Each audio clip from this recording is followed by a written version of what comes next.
Some breaking news in the rumor mill coming out of the Detroit Lions locker rooms. It would appear that Dan Campbell and other coaches got into a bit of a heated disagreement on the flight back from Carolina to Detroit. It is not yet known who was all involved in this, but it is being reported. And again, I just want to preface this is rumor mill type stuff, so take it with a grain of salt.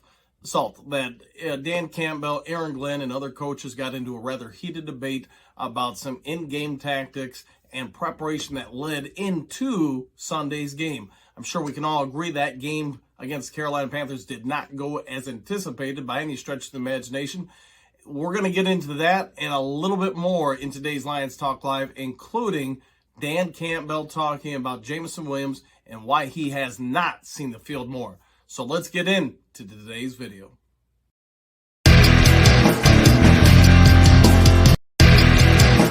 Well, greetings and salutations, everybody out there in YouTube land. I am your host once again, Dan Thornton, and I want to start off today's Lions Talk Live really diving into we need to be careful between the difference between a story that is based on fact and rumors that are purely speculation.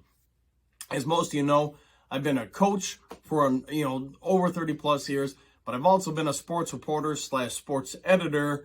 I don't know, somewhere in the mid 90s, for a number of newspapers, including the Kalamazoo Gazette, Allegan County News, Courier Leader, and the Associated Press. So over that time, I can say this safely.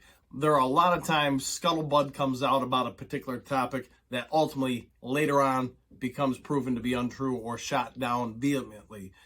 With that also being said, there's a lot of times when scuttlebutt comes out, rumors come out that are later on proven to be true.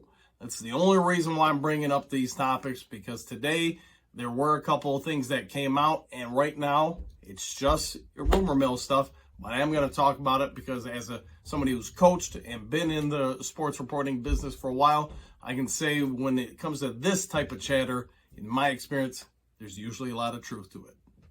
So we're going to come out and say right off the bat, it sounds like in a game that the Lions coaching staff, across the board, offense, defense, head coach, etc., everybody knew this was a very impactful game for the Lions' potential chances to make the playoffs. So emotions are going to run high, especially when things don't go your way.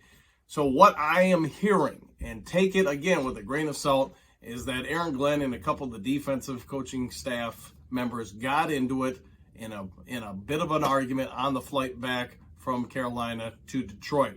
That's all I can tell you that I've heard. That's all I can tell you that has been passed on. How long it lasted, that I don't know. My anticipation, based on the type of conversation I've had with a couple different people, is that it only lasted 5-10 minutes, somewhere in that range. It doesn't sound like it was huge, but it was enough for a couple reporters to take note of it and then pass it on. So we'll see if this ultimately gets proven to be more of a story later in the week. I'm sure if it starts popping up in the free press or other sports channels, then there's probably more substance to it. But I heard it. I heard enough in just a brief conversation with two gentlemen about it that I thought, hey, there might be something to it. So I'm reporting it to you on Lions Talk Live. My take on it, as like I said, as somebody who's been in this for a while, is it's probably really not much. It's probably just normal emotions.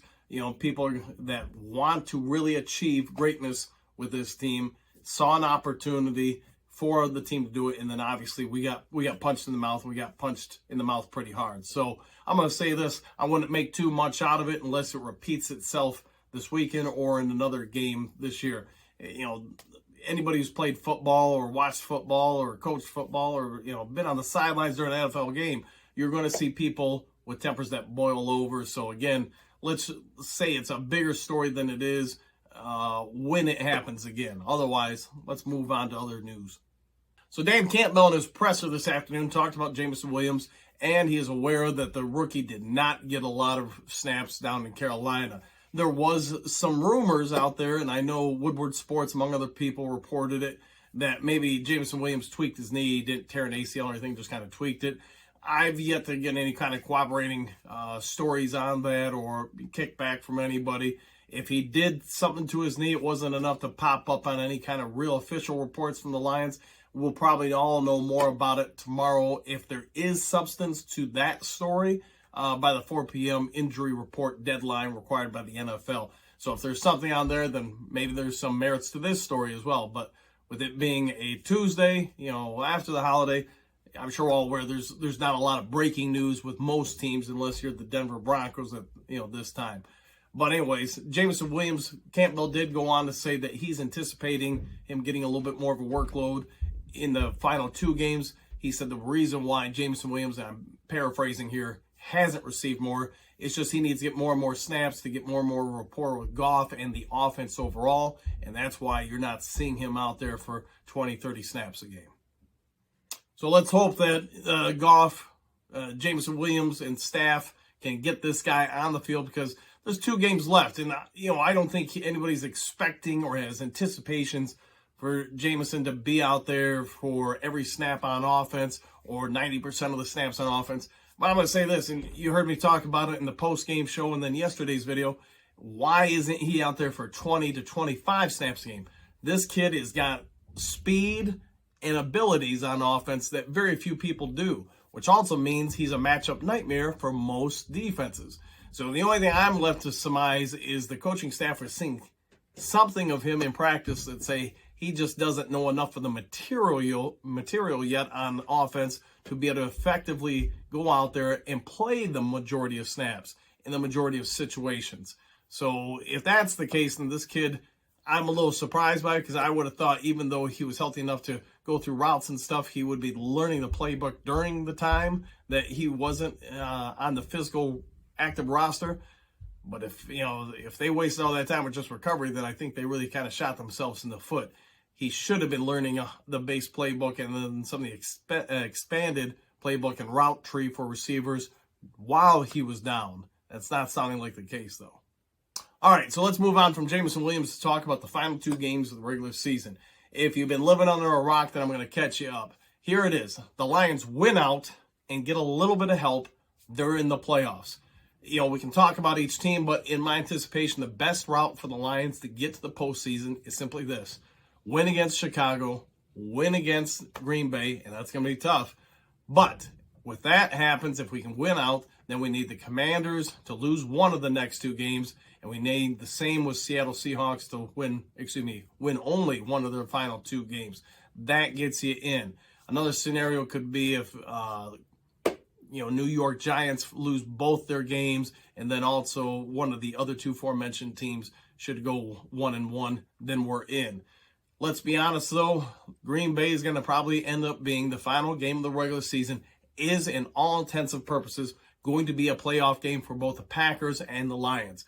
Both teams are going to have to strap up, go in there, because if one of the other 3 teams mentioned, Seattle, New York Giants, and the Washington Commanders lose a game, that means whoever wins that Lions versus Packers game, assuming both teams win this upcoming weekend, are going to get into the playoffs with the winner getting in and the loser seeing their season come to an end. All right, well, I'm going to wrap up today's video with those thoughts, but if you haven't yet subscribed to Lions Talk Live, please consider doing so.